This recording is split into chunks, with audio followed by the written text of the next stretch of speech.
So we are going to start our new chapter, chapter number 18, price rise and consumer awareness. Okay.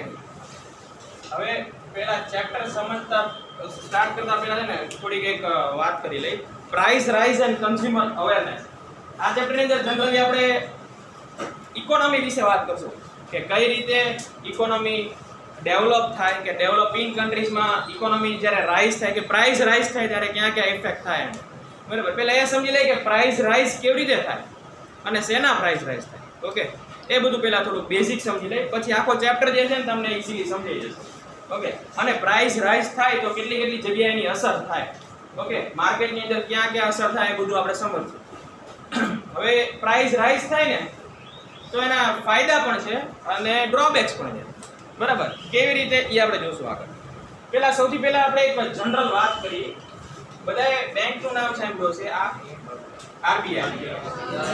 બરાબર, શું નામ આખું bank of India. હવે આ word સાંભળ્યો છે, પણ આવો વર્ડ સાંભળ્યો છે કે રેપો રેટ અથવા રિવર્સ રેપો રેટ આવું કંઈક સાંભળ્યો છે કે ન્યૂઝમાં કે ક્યાંક. બરાબર, પણ શું છે એ આપણને ખ્યાલ નથી. ઓકે, શેર માર્કેટ નો કહેવાય. ના, શેર માર્કેટમાં નથી આવતું હશે, પણ હું તમને જે કહેવા માંગુ છું ને, આ બેંક રિલેટેડ રેપો રેટ અને રિવર્સ રેપો રેટ ક્યાંય સાંભળ્યો હોય તો તમે કહો, સમજી શું છે આ બે વસ્તુ. હવે માર્કેટની અંદર બધી કોમોડિટીના પ્રાઇસ વધારવા ઘટાડવા. આપણે ઇન્ડિયામાં કયા ટાઈપની ઇકોનોમી ફોલો કરીએ? મિક્સ્ડ ઇકોનોમી ફોલો કરીએ. આનો મતલબ એમ કે આમાં ગવર્નમેન્ટ ક્યાંક ને ક્યાંક આપણા પ્રોડક્શનની લાઇનની અંદર ઇન્ટરફિયર કરતા હશે. ઓકે, અને આપણા ખુદના પ્રોડક્શન લાઇનમાં, એટલે આપણે પોતે પ્રાઇવેટ ઇન્ડિવિજ્યુઅલી તો ફ્રી જ છીએ જ તે, પણ ગવર્નમેન્ટનું પણ એની અંદર કંઈક ને કંઈક ઇન્ટરફિયરન્સ હશે.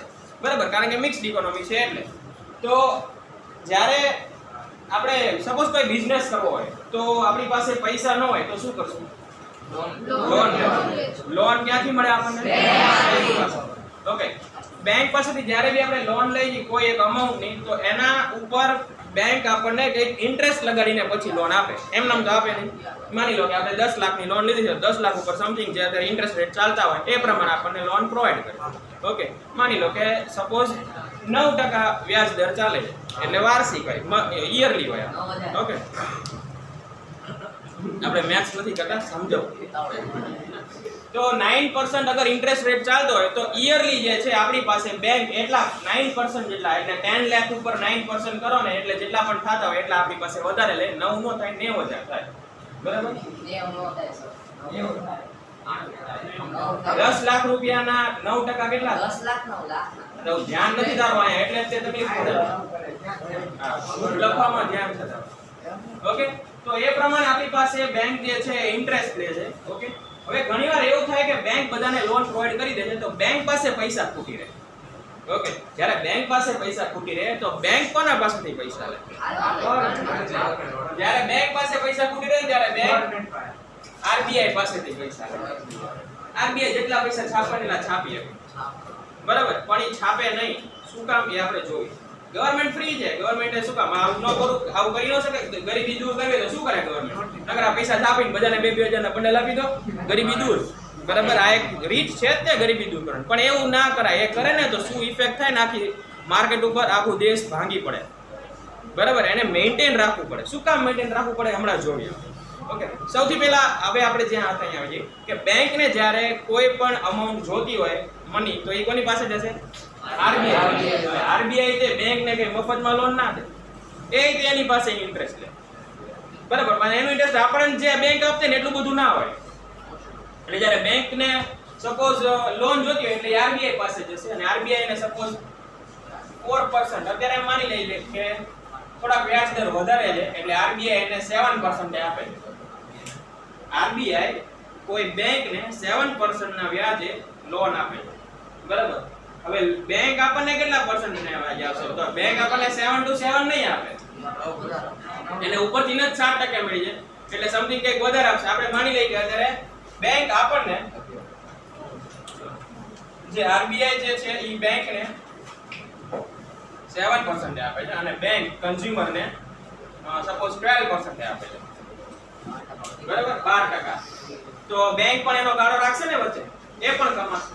ઓકે, તો આ જે આરબીઆઈ બેંકને જે રેટ ઉપરથી પૈસા આપે છે ને એ રેટને રેપો રેટ કહેવાય. ખ્યાલ આવ્યો? આરબીઆઈ જો બેંકને કોઈ લોન પેટે કોઈ અમાઉન્ટ આપે છે અને એની ઉપર જે બી ઇન્ટરેસ્ટ લે છે એ જે ટકા હોય ને એને શું કહેવાય? Repo rate. ક્લિયર? હવે આ રેપો રેટ ની ઇફેક્ટ કેવી રીતે માર્કેટ ઉપર થાય એ જોઈએ આપણે. હવે માની લો કે આજે કોઈ એવો ગવર્નમેન્ટ એવું વિચારે છે કે આપણે રેપો રેટ ઘટાડવા, બરાબર, તો શું ઇફેક્ટ થશે આખી માર્કેટ ઉપર પહેલા એ જોઈએ. માની લો કે આરબીઆઈ ડિક્લેર કરી દીધું કે આ મહિના પછી રેપો રેટ જે છે 4% થઈ જશે, હજી ઓછા કરતા 2% થઈ જશે, બરાબર, 2%. રેપો રેટ જે છે એ 2% કરી નાખે આરબીઆઈ. એટલે શું થશે હવે? મીન્સ કે આ 2% બેંક ને આપે છે તો બેંક વાળા પણ ઘટાડી દેશે વ્યાજ દર બેંક લોન ઉપરના, બરાબર. તો આ જે થઈ જશે આપણી પાસે, સપોઝ બેંક જે કન્ઝ્યુમર ને લોન પ્રોવાઈડ કરે છે એ હવે થઈ જશે સપોઝ 6%. ખ્યાલ આવે છે? હવે 6% લોન થઈ ગઈ ને એટલે શું થશે? માર્કેટમાં એમ થઈ જશે કે હાલો બેંક તો બહુ ઓછા ટકે વ્યાજ આપે છે એટલે બધા લોન લેવા લાગશે, બરાબર. બહુ બધા પબ્લિક લોન લેવા માંડશે, બધા પબ્લિક લોન લેશે એટલે એમની પાસે લિક્વિડિટી વધી જશે. લિક્વિડિટી એટલે કેશ અમાઉન્ટ. કેશ અમાઉન્ટ જે ને લિક્વિડિટી કહેવાય. ઓકે, તો કેશ અમાઉન્ટ જે છે બધા પાસે વધી જશે ખીચામાં. હવે થશે શું? જ્યારે કેશ પોતાની પાસે વધારે હોય એટલે શું થાય? ટેન્ડન્સી કેવી છે? હ્યુમન ટેન્ડન્સી કેવી છે? બહુ વધારે ખીચામાં પૈસા હોય ને એટલે હા રોગમાં ચાલે, બરાબર. અને બધું ખરીદી લે, તો બધું લઈ લો, કે મોબાઈલ નો લેવો લઈ લો, બરાબર. જનરલી થાય કે આમાં સિચ્યુએશન કેવી આવે કે એક નાનું એક્ઝામ્પલ લઈને સમજાવું કે માર્કેટમાં કોઈ માની લો કે એક સિમ્પલ જલેબીની દુકાન છે, કોઈ સ્વીટ વડાની દુકાન છે, બરાબર. તો જ્યારે માણસના ખીચામાં પૈસા હશે ને તો એ ભાવ નહીં પૂછે, સીધું એમ જ કહી દેશે કે 2 કિલો જલેબી પેક કરી દે. શું ભાવ શું નહીં કઈ નહીં, મારી પાસે ખીચામાં પૈસા છે. એટલે આવી ટેન્ડન્સી હોય જનરલી હ્યુમનની. ઓકે, એટલે એમ કહેશે 2 કિલો જલેબી પેક કરજે, તો ઓલો કહેશે લાવો કે 200 રૂપિયા, એટલે કિલોના 100 સમથિંગ ગણીને આપણે ચાલી, તો કે 200 રૂપિયા, એટલે પૈસા દઈને વયો જશે. આવી રીતે જેટલા પણ કસ્ટમર હશે જેણે જેણે લોન લીધી છે બધા એની પાસે જશે, એટલે ઓલાને એમ થશે કે કોઈ ભાવ પૂછતું નથી અને ડાયરેક્ટ વહી જાય, મારી જલેબી બહુ સારી લાગે છે, એટલે એ શું કરશે? ભાવ વધારી દેશે. વધારી દે ને, ઓબ્વિયસ એને કમાવવું પડે, બરાબર. એટલે 100 રૂપિયા ને સીધા 150 કરી નાખશે. તો પ્રાઇસ રાઇઝ થઈ. ક્યારે પ્રાઇસ રાઇઝ થઈ? જ્યારે રેપો રેટ ઇન્ક્રીઝ થયો ત્યારે. સમજાય છે આ વાત? ઓકે, તો જ્યારે પણ રેપો રેટ ડિક્રીઝ થશે તો બેંક જ્યારે ઓછા વ્યાજે લોન આપશે ત્યારે જે છે કન્ઝ્યુમર્સ લોકો રોકમાં ફરશે અને ઈ પોતે જ તે માર્કેટની અંદર પ્રાઇસ વધારશે, બરાબર ને. હવે ઊંધું સમજી, સપોઝ માની લો કે રેપો રેટ બહુ વધારી નાખ્યા, ઓકે, આ 2% ના થઈ ગયા સપોઝ 8%. ઓકે, તો બેંક એ ખુદને 8% મળે છે એટલે બેંક આપણને સપોઝ 14% આપે છે, 14% આપે ને એટલે કોઈ લોન લેશે નહીં. લોન નહીં લે તો એક સમય એવો પણ આવશે ને એ બધાના ખીચામાં પૈસા ખૂટી રહેશે એટલે શું કરશે? બચત કરશે ને એટલે જશે પાછા જલેબી વાળાની. કેટલાની જલેબી? ઓલો કે 150 રૂપિયા કિલો. રવા દે ભાઈ, નથી લેવી આજે. ના, બાર્ગેનિંગ કરે કાં તો બાર્ગેનિંગ કરે, પણ હવે જનરલી આપણે જલેબી ને એવા બધા બાર્ગેનિંગ ના કરી, કપડા લેવામાં જઈએ તો બાર્ગેન કરતા હોય, બરાબર. જલેબીના જે ભાવ હોય ફિક્સ છે, એમાં એમ ન કે 100 ની કિલો આપી દો ને ભાઈ. તો એટલે એ શું કરશે કે ઈ કાં તો બાર્ગેનિંગ કરશે કોઈ આઈટમમાં, અને ઘણી આઈટમ એવી છે કે એ પછી સેવિંગ કરવા માટે અથવા ખીચામાં પૈસા નહીં એટલે નહીં ખરીદે, એમ એની ઈચ્છા છે મારી નાખશે. ઓકે, તો આવું બધા લોકો આવશે અને કોઈ એની જલેબી ખરીદશે નહીં. તો સેકન્ડ થિંગ એને એવું થશે કે હવે માર્કેટમાં મારી માંગ લગભગ ઓછી થઈ ગઈ લાગે છે, તો કોમ્પિટિશનમાં ઊભું રહેવા માટે એ શું કરશે? પોતાની એક પ્રોડક્ટના ભાવ ઘટાડશે. ખ્યાલ આવ્યો? એટલે જલેબીના ભાવ પાછા 100 રૂપિયા હતા અહીંયા આવી જશે. તો આ મેન્ટેન થઈ ગયું. એટલે ખાલી ગવર્મેન્ટે આરબીઆઈ નો રેપો રેટ વધાર્યો તો બધું ભાવ ઘટી ગયા, અને ઘટાડ્યો તો બધા ભાવ વધી ગયા, બરાબર. આ રીતે આખી પ્રોસેસ ચાલે ઇકોનોમીની. હવે આપણે એમ કહીએ કે બહુ બધા પૈસા છાપીને આપી દો, બહુ બધા પૈસા છાપીને આપી દઈને તો શું પ્રોબ્લેમ થાય? આ પ્રોબ્લેમ થાય કે જલેબીના ભાવ 150 થઈ ગયા, પછી એમ આપતા જશું બધાને, બરાબર. તો એક સમય એવો હશે કે 1000 રૂપિયા કિલો જલેબી મળશે. થઈ શકે આવું? ઘણા દેશમાં તમે જોયું જ છે, બરાબર.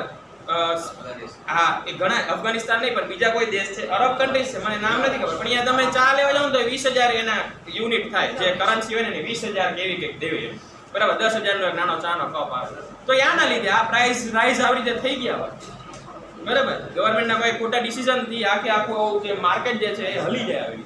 ઓકે, તો એટલે ગવર્નમેન્ટ એટલે ગવર્નમેન્ટ જે છે એ એટલા બધા કેશ ફ્લો ના થવા દે માર્કેટની અંદર. ઓકે, હવે સેકન્ડ થિંગ એક સમજીએ આપણે.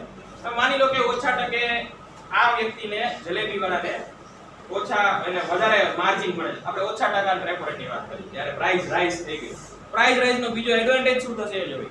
એડવાન્ટેજ એ થશે કે જો જે જલેબી વાળો છે બરાબર, એને ખબર છે કે હું દિવસની 1000 કિલો જલેબી વેચું છું તો મને આટલા કંઈક રૂપિયા મળે છે પ્રોફિટ માર્જિન મારો, બરાબર. તો હવે એમ વિચારે કે કાલ જતા હું 2000 કિલો બનાવું 2000 વેચું તો મને ડબલ પ્રોફિટ મળશે, થાય ને એવું, બરાબર. તો એ શું કરશે, બીજા માણસો રાખશે જે વધારે બનાવી શકે, રો મટીરિયલ વધારે ખરીદશે.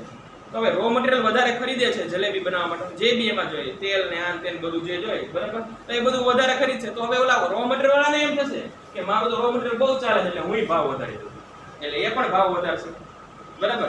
પ્લસ આને મોટું બીજું યુનિટ નાખશે, એટલે બીજું યુનિટ નાખે એટલે બીજાને એમ્પ્લોયમેન્ટ આપશે, ત્યાં આપે ને, બરાબર, એટલે બીજા એમ્પ્લોયમેન્ટ અહીંયા જનરેટ થશે. તો આ એક એનો પ્રાઇસ રાઇઝ થાય છે તો એનો સારો એક ઈ દેખાય છે સાઈડ ઇફેક્ટ કે એનાથી બધાને એમ્પ્લોયમેન્ટ મળે છે અને ઇકોનોમી ડેવલપ થાય એમ પણ કહી શકાય, બરાબર. બીજું એક એક્ઝામ્પલ લઈએ. સપોઝ આપણે આ માર્કર બનાવવાની ફેક્ટરી નાખીએ. ઓકે, હવે એક એના પહેલા એક સમજવું પડશે કે ટોટલ કોસ્ટ ઓફ પ્રોડક્શન, આ ખબર છે બધાને શું હોય ટોટલ કોસ્ટ ઓફ પ્રોડક્શન, એટલે એક પ્રોડક્ટ બનાવવા પાછળનો એનો કેટલો ખર્ચ થાય છે એનો ટોટલ કોસ્ટ ઓફ પ્રોડક્શન થાય, અને પછી એની સેલિંગ પ્રાઇસ પ્રોફિટ એડ કરીને આપણે એની સેલિંગ પ્રાઇસ ડિસાઈડ કરી શકીએ, બરાબર. તો ટોટલ કોસ્ટ ઓફ પ્રોડક્શન સૌથી પહેલા શું કહેવાય એ જોઈ. ટોટલ કોસ્ટ ઓફ પ્રોડક્શન એ વસ્તુ છે કે જેમાં ઓવરઓલ ખર્ચો બધો એડ થઈ જાવ, including salary, electricity bill, rent, miscellaneous expense જે બી થતો હોય, કોઈ ખર્ચા, મશીનરી ઉપર કોઈ આપણે રિપેરિંગ કામ કરે છે એ પણ બધું અંદર આવી જાય. ઓકે, એક્ઝામ્પલ તરીકે આપણે માની લો માર્કર બનાવવાની ફેક્ટરી નાખી છે. ઓકે, તો માર્કર બનાવવા માટેનું સપોઝ મારું મહિનાનું પ્રોડક્શન 1000 માર્કરનું છે. 1000 માર્કર હું મંથલી પ્રોડક્ટ બનાવું છું, બરાબર. અને માની લો કે હવે આપણે અલગ અલગ એની કેલ્ક્યુલેશન કરીએ. રો મટીરીયલ, સૌથી પહેલા રો મટીરીયલ મારે આ માર્કર બનાવવા માટે એક મહિનામાં પ્લાસ્ટિક મોલ્ડિંગ જે પ્લાસ્ટિકના દાણા એવું લેવું પડે, બરાબર, પ્લસ એની ઇંક ને જે બી હોય અંદરનું જે મટીરીયલ આવે એ બધું. તો માની લો કે આપણે એનું બધું રો મટીરીયલ 20000 રૂપિયામાં આવે છે. ઓકે, ટોટલ રો મટીરીયલ આટલાનું આવે છે. પછી ઇલેક્ટ્રિસિટી બિલ આપણે એડ કરીએ, સપોઝ 10000 રૂપિયા મંથલી ઇલેક્ટ્રિસિટી બિલ આવે છે. સેલેરી પણ 10000 એડ કરી લે, બે માણસની 5000 એવી રીતે કરી. ઓકે, પછી પેકેજિંગ મટીરીયલ.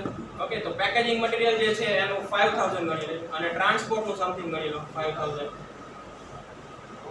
ઓકે, એન્ડ હજી બીજો કયો ખર્ચો આવે, મિસેલેનિયસ એક્સપેન્સ એડ કરી દે કે વચ્ચે કંઈક મશીનમાં કંઈક રિપેરિંગ કરવું પડતું હોય, બરાબર, એના બીજા 5000 એડ કરી દે. આ કેટલા થયા ટોટલ? 55. હજી કંઈક 5000 ટેલિફોન ના એવા બધા સ્ટેશનરી ખર્ચ. ઓકે, 60000 થયા. 1 2 3 4 5 6 60000. ઓકે, તો ટોટલ મારો જે કોસ્ટ ઓફ પ્રોડક્શન છે એ કેટલું થયું? 60000. ઓકે, હવે સપોઝ મશીન જે લોન ઉપર લીધો હોય તો એમાં લોનનો હપ્તો એડ કરવો પડે, બરાબર. એ બધું આપણે નથી કર્યું, પણ આપણે એમ કરી દઉં મશીન જે છે એમ નામ લઈ લીધું, આપણે પૈસાથી લીધો, બરાબર, હપ્તે નથી લીધો. તો આ જે છે 60000 આપણું ટોટલ કોસ્ટ ઓફ પ્રોડક્શન થઈ ગયું. મંથલી મારી પ્રોડક્શન કેટલી છે? 1000. માર્કર કેટલી બને છે? 1000. તો એક માર્કરના કેટલા રૂપિયા થયા? 60 રૂપિયા થયા. 60000 મારું કોસ્ટ ઓફ પ્રોડક્શન છે ટોટલ મંથલી, એમાં હું 1000 માર્કર બનાવું છું. તો કેટલું પ્રોડક્શન કોસ્ટ ઓફ પ્રોડક્શન 60 રૂપિયા થાય ને એક માર્કર. મને ખુદને પ્રોડક્શન કરું છું એટલે મને ખુદને કેટલામાં પડે છે? 60 રૂપિયા. હવે હું એની ઉપર કોઈ પ્રોફિટ એડ કરીને એની સેલિંગ પ્રાઇસ ડિસાઈડ કરીશ, બરાબર. માની લો કે પ્રોફિટ મે એડ કરી દીધો અને સમથિંગ 70 રૂપિયામાં 10 રૂપિયા એક પ્રોફિટ એડ કરીને એને 70 રૂપિયામાં માર્કેટમાં સેલ કરીશ. ક્લિયર? કોસ્ટ ઓફ પ્રોડક્શન અને સેલિંગ પ્રાઇસ બે આપણે નક્કી કરી લીધી. હવે કાલ જતા આપણે હમણાં વાત કરી રેપો રેટ ઘટી ગયા સોરી, એટલે બધા લોકો આવવા માંડ્યા, મારી માર્કર બહુ ઉપરવા લાગી, એટલે હું શું કરીશ? 70 ના 80 કરી નાખીશ. 70 રૂપિયાના બદલે હું કેટલામાં વેચીશ? 80 રૂપિયામાં વેચીશ, અને મારું જે માર્જિન જે છે પ્રોફિટ માર્જિન એ વધારી દઈશ. મને 80 રૂપિયામાં હવે 20 રૂપિયા મને નફો મળવા લાગે. સેકન્ડ થિંગ થોડીક લાલચ જાગશે ને બીજાસ કે બીજો યુનિટ નાખું, બીજી માર્કર બનાવું ને તો એટલે મંથલી સપોઝ 1000 ના બદલે 2000 કરું ને તો રોડના જે મને આ જે એક માર્કર ઉપર 20 રૂપિયા મળે છે એના બદલે મને 40 રૂપિયાનો નફો થઈ જશે ટોટલ, બરાબર. તો એટલે હું શું કરીશ, બીજું યુનિટ નાખીશ. હું પણ લોન લઈશ કારણ કે રેપો રેટ ઓછા છે. બીજું યુનિટ નાખીશ, બીજાને એમ્પ્લોયમેન્ટ આપીશ, અથવા જે મારા ઓલરેડી એમ્પ્લોયડ છે એને સેલેરી વધારી દઈશ. કામ વધારે કરો, વધારે પગાર મળશે, એમ કરી દઉં. માણસ વધારી દો, યુનિટ મૂકે બીજા માણસ મૂકવા પડે. એટલે આમાં સપોઝ પ્રોડક્શન વધારું તો માણસો પાસે વધારે કામ લેવું પડે ને. માણસો વધારે કામ ક્યારે કરે, એમને વધારે સેલેરી આપો તો એમ નામ તો કોઈ કરે નહીં. ઓકે, તો એ લોકોના ખીચામાં પણ વધશે પૈસા. જે સેલેરાઇડ પર્સન છે એમના ખીચામાં પણ પૈસા વધશે, એટલે એમના ખીચામાં પૈસા વધશે એટલે એ લોકો પણ હવે ફોર્મમાં ફરશે, બરાબર. અને જે પણ આઈટમ લેવી હશે એ બધી લઈ લેશે. તો આ રીતે આખી જે ઇકોનોમી છે એ રેપો રેટ ઉપર ડિપેન્ડન્ટ હોય કે કેવી રીતે વધારવું ઘટાડવું બધું કોના હાથમાં છે, ગવર્નમેન્ટના. ક્લિયર? હવે ચેપ્ટર સ્ટાર્ટ કરીએ. આખો ઓવરવ્યુ થઈ ગયો. આખા ચેપ્ટરમાં આ જ જોવાનું છે.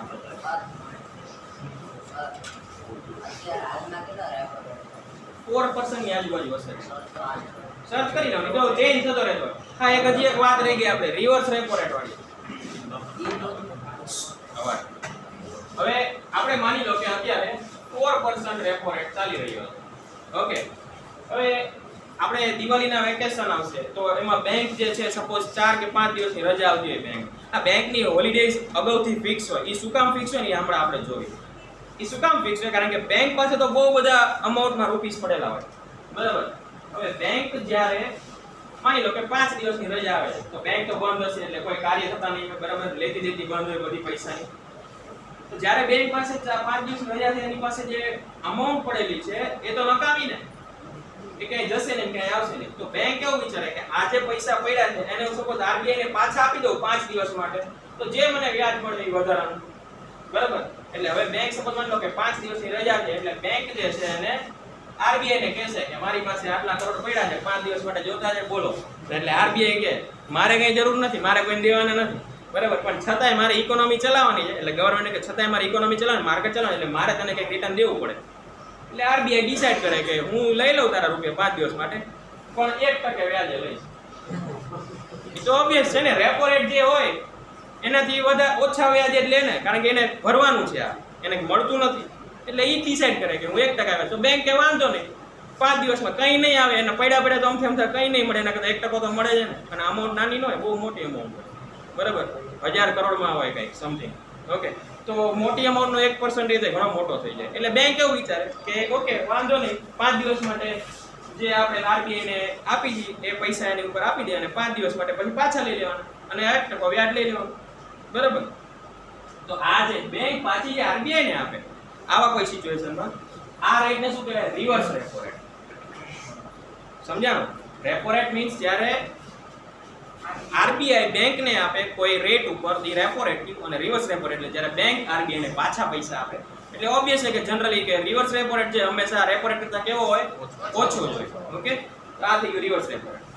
હવે આ જોઈ જાવ. કાઢો page number 146. Among many economic and social problems of India, one is price rise. આપણો બધાનો એક ઇન્ડિયાની અંદરનો મોટો એક પ્રોબ્લેમ છે પ્રાઇસ રાઇઝ, બરાબર. ભાવ વધારો. જેમાં બધામાં જેમ ભાવ વધારો આવશે એમ બધું મોંઘું થતું જશે. ઓબ્વિયસ છે, પછી આપણે ખરીદી નહીં શકીએ, કેપેબિલિટી નહીં રહે પછી. Continuous and constant rise in price in different field of economy at a high rate is called price rise, which is a problem. Underline करो. Continuous and constant rise in the price in different field of economy at a high rate is called price rise, which is a problem. But price rise along with stability is beneficial for economy. એટલે ઘણીવાર price rise છે કોઈ એક stability સાથે હોય ને, હમણાં આપણે વાત કરીએ કે એવો વધારો નહીં કે જે બહુ એક સાથે આમ બહુ વધી જાય, એવો નહીં, પણ કોઈ સ્ટેબિલિટી સાથે થોડો વધારો હોય ને તો એ ઇકોનોમી માટે બેનિફિટ પણ હોય. કેવી રીતે બેનિફિટ હોય કે નવા યુનિટ્સ બનશે, એમ્પ્લોયમેન્ટ મળશે, માણસોના ખીચામાં પૈસા વધશે, બરાબર. તો આ બધી સિચ્યુએશન થઈ શકે. હા, સ્ટેપ બાય સ્ટેપ. એટલે સપોઝ આપણે હમણાં વાત કરીને ઓલા એક્ઝામ્પલની જલેબી વાળી, એમાં 100 ના છે તો 150 થઈ ગયા, એ સારું ન કહેવાય. 100 ના 110 થાય, પછી 120 થાય, 130 થાય, સ્ટેપ બાય સ્ટેપ વધે ને તો ઇકોનોમી ડેવલપ થતી દેખાય આપણને. Okay, generally increasing the price result in the increasing profit of organizer and producer. એટલે generally price વધારો થાય છે એટલે actual માં શું થાય છે? માર્કરની વાત કરી તો આમાં price વધારો થયો તો શું થયું? મારો પ્રોફિટ વધ્યો ને. 16 અમે પછી 80 કર્યા. એટલે જનરલી જે પ્રાઇસ વધારો થાય છે તો પ્રોડ્યુસર જે હોય એટલે કે જે મેન્યુફેક્ચરર હોય એને પોતાનું પ્રોફિટ વધશે. ઓકે, અને profit because of the undecided profit they get opportunity to set up new production unit. એટલે હવે ને અનડિસાઇડેડ પ્રોફિટ એટલે જે ડિસાઇડ હતું કે 10 રૂપિયા મળશે એના બદલે 20 રૂપિયા લાભ મળવા માંડ્યા. એટલે હવે એ શું વિચારે, નવું એક યુનિટ નાખો, બરાબર, પ્રોડક્શન વધારો. Okay, now profit amount increase when production cost is less than price rise, so the producer get encouragement for new investment. એટલે નવા ઇન્વેસ્ટમેન્ટ માટે એન્કરેજ થશે. As a result production activity, productions and employment increases. એટલે હવે નવો unit નાખ્યો એટલે શું થશે, પ્રોડક્શન વધશે, પ્રોડક્શનનું યુનિટ વધશે અને એમ્પ્લોયમેન્ટ જનરેશન થશે. Thus due to increase in the income purchasing capacity increase, so money spent on usage of commodity increase resulting into rise in the living standard and speed of the economic development. એટલે માણસોના ખીચામાં પૈસા વધશે એટલે એની lifestyle જે છે એ સારી થઈ જશે. લાઈફસ્ટાઈલ સારી થઈ જાય એટલે પર કેપિટા ઇન્કમ વધે. આપણે આગલા ચેપ્ટરમાં જોયું હતું 15 માં કે પર કેપિટા ઇન્કમ ઉપર આખું ડિપેન્ડ થાય કે તમારું કન્ટ્રી જે છે એ ડેવલપ છે કે ડેવલપિંગ છે, બરાબર ને. તો જો આપણો પર કેપિટા ઇન્કમ વધશે that means we are developing speedily. Okay, તો પ્રાઇસ રાઇઝનો એક આ પણ એક સારો બેનિફિટ છે કે આપણે ડેવલપિંગ કન્ટ્રી જે છે એ ફાસ્ટલી ડેવલપ થઈ શકે. So it can be said that the stable price rise is prerequisite for economic development. એટલે prerequisite મતલબ પૂર્વ જરૂરિયાત. તો સ્ટેબલ પ્રાઇસ રાઇઝ તમારે ડેવલપિંગ કન્ટ્રીમાંથી ડેવલપ કન્ટ્રી બનાવવું હોય ને તો એક સ્ટેબલ પ્રાઇસ રાઇઝ એની પૂર્વ જરૂરિયાત છે. ઓકે, તો સ્ટેબલ સાથે કોઈ બધી કોમોડિટી કે બધી આઇટમ્સની પ્રાઇસ વધતી હોય ને તો સમજી લેવાનું કે આ કન્ટ્રી ડેવલપ થઈ રહી છે. Okay, now when there is a noticeable increase in the price level of commodity or services invariably and continuously at a high rate, then the production of instantaneous commodities and service do not increase but supply of the money increase speedily. હવે આ પણ એક એનો problem થઈ શકે. આપણે જલેબી વાળાની વાત કરી, એને એક સાથે વધારો કરી નાખ્યો 50 રૂપિયા, બરાબર, છતાં એની જલેબી ત્યાં ચાલતી હતી પણ એનું જોઈને એની રો મટીરિયલ જ્યાંથી લાવતો હતો એને પણ વધારો કરી નાખ્યો. એટલે હવે એનો જે ગાળો હતો એ તો લગભગ ઓછો થઈ જશે, બરાબર. તો પહેલા એ જે 100 રૂપિયામાં વેચતો હતો ત્યારે એને 20 રૂપિયા મળતા હતા પ્રોફિટ માર્જિન, હવે એ 150 માં વેચે છે તો એને 30 રૂપિયા મળે છે કારણ કે સામે રો મટીરિયલ મોંઘું થઈ ગયું. ઓકે, તો આવું પણ પ્રોબ્લેમ થઈ શકે કે જ્યારે હું મારો કોઈ પ્રાઇસ વધારીશ તો સામે મારા રો મટીરિયલ જ્યાંથી લાવું એ લોકો પણ પ્રાઇસ વધારી શકે અને તો મારું જે માર્જિન છે એ પાછું મેઇન્ટેન એમના મળે. તો પ્રાઇસ વધારો થયો પણ મને કંઈ ફાયદો ન થયો.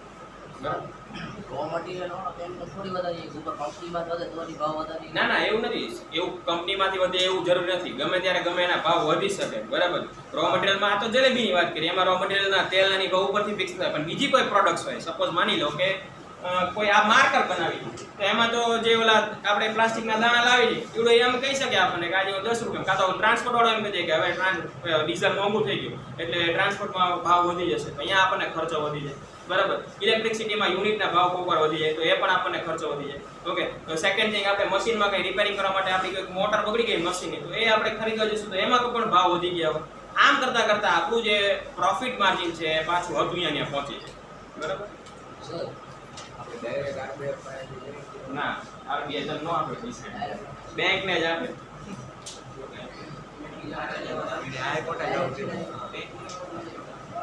એની સ્ટેપ્સ તારે તું ડાયરેક્ટ ગુજરાત બોર્ડની એક્ઝામ હોય 10 ડાયરેક્ટ દઈએ કે તારે સ્કૂલ થ્રુ જવું પડે. પ્રાઇવેટ બેંકને આપે ને પણ બેંકને જ્યારે આરબીઆઈ રજિસ્ટર્ડ હોય ને તો આરબીઆઈ માં રજિસ્ટર્ડ બેંક હોય ને તો ગમે એવી બેંક આપણે ઘરે બેંક બનાવીને બેઠા હોય તો આપણને ના આપે, બરાબર. અને રજિસ્ટર્ડ એના નોર્મ્સ ને એના રૂલ્સ એન્ડ રેગ્યુલેશન્સ ફોલો કરીને આખી બેંક ઊભી થઈ હોય આરબીઆઈ ના હેઠળ આવતી હોય એને જ આપે.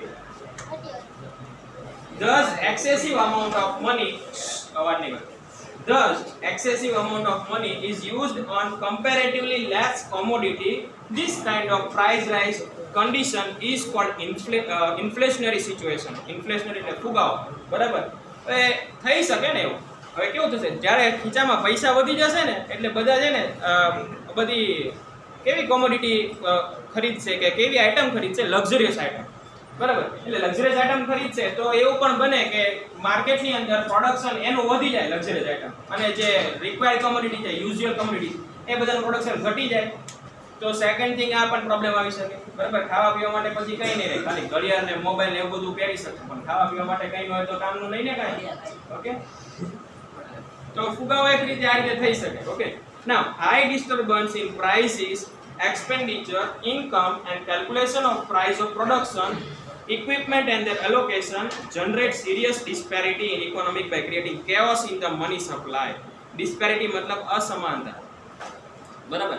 એટલે શું થાય કે આપણે સેમ સિચ્યુએશન જે રીતે આપણા એક્ઝામ્પલ પ્રમાણે, બરાબર, કે જ્યારે પણ ભાવ વધારો આવશે તો બહુ બધું કેશ ફ્લો આવતું હશે, ત્યારે ભાવ વધ્યા હશે, રેપો રેટ ઓછા હશે ત્યારે, બરાબર. તો બહુ બધું કેશ ફ્લો આવતું હશે, ભાવ વધારો થયો હશે, તો બહુ બધી જગ્યાએ બહુ બધું ડિસ્ટર્બન્સ થઈ જશે અને હાહો થઈ જશે આખા માર્કેટમાં, બરાબર. કે બધા કે લાવો લાવો કરે. ઘણી જગ્યાએ એવું થાય કે હવે માંગ વધી જાય કોઈ એક પ્રોડક્ટની તો શું કરે, ભાવ વધારી દે. એ થાય ને, બરાબર. માની લો કે ડુંગળીના ભાવ આજે 20 રૂપિયા છે. ઓકે, પછી બધા શું કરે, એને સ્ટોરેજ કરીને રાખી મૂકે. ઓકે, હવે કાલ જતા ડુંગળી આવતી જ નહીં હોય માર્કેટમાં, એટલે શું કરશે, જેની પાસે સ્ટોરેજ કરેલો છે ને એમ કહેશે હવે 50 રૂપિયા કિલો દઈશ. એને ખરીદી તો બહુ ઓછામાં હોય, પણ એને સ્ટોરેજ કરીને એના ભાવ વધારી નાખ્યા. ઓકે, તો આવી રીતે સ્કેર્સિટી ઊભી કરે, શોર્ટેજ ઊભી કરે. શોર્ટેજ ઊભી કરે એટલે માંગ તો જે છે એ વધતી જ જવાની છે દિવસે દિવસે, પણ સ્કેર્સિટી જ્યારે ઊભી કરે, શોર્ટેજ ઊભી કરે, ત્યારે શું થશે, એ પ્રાઇસના ભાવ જે છે એ વધી જશે. હા, હવે સ્ટોરેજ ના કરી શકે, એસેન્શિયલ કોમોડિટીમાં નાખી દીધું એટલે. ઓકે, ઘણી કોમોડિટીના લિસ્ટિંગ હોય. હા, એ બધું આવશે. બ્લેક મની એ આવશે આગળ છે. અવાજ નહીં હોય.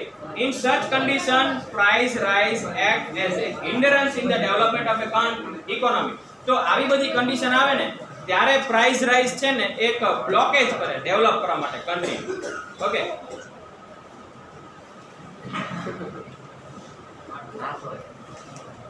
કોણ બોલ્યું?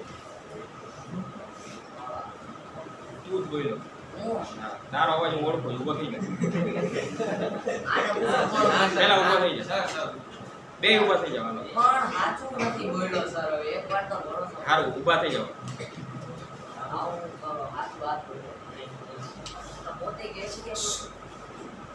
પછી બીજા વાંચ ચાલે. ક્યાં કોઈ જતા વાંચ, ક્યાં કોઈ જતા, ક્યાં કોઈ છે એટલે તને ઉભો કર્યો. એવું ધ્યાન નથી તારું, ઉભો રહ્યો. Price rise, price rise is not always inflationary.